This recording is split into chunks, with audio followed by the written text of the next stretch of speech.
Günah, yazık, günah. Valla çok rezil sokaklar var. Ben kendim Van'dan geldim buraya bir düğün için. Ama Van, Cizre'nin şu sokaklarını gördükçe hani çok üzülüyorum.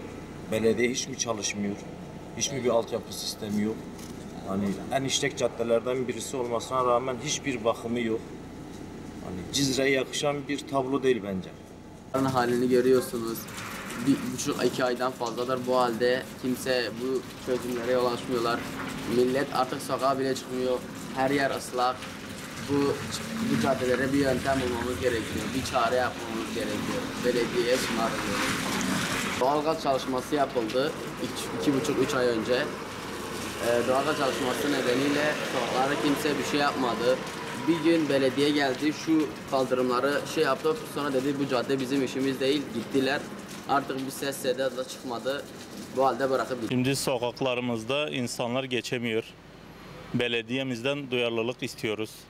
Belediyemiz mümkün mertebe insanların arabasına zarar vermeyecek şekilde bunları telafi etmek için bir çare başvurmalı. Bir çareyi yani devreye koyması lazım. Çünkü gerçekten insanlarımız çok mağdur. Bütün arabaların lastikleri şu anda çok aşınıyor. Çok zarar alıyor. Arabalar servisten çıkamaz oldu. Mümkün mertebe belediyemizin buna bir çare, bir çözüm. Ayrıca toz, hastalar için toz tehlikeli bir duruma geldi. Toz salınımı çok yüksek şu anda. Sokaklarımız, caddelerimiz köstebek yuvasına dönmüş. Belediyemizin bu konuda bir çaresini istiyoruz halk olarak.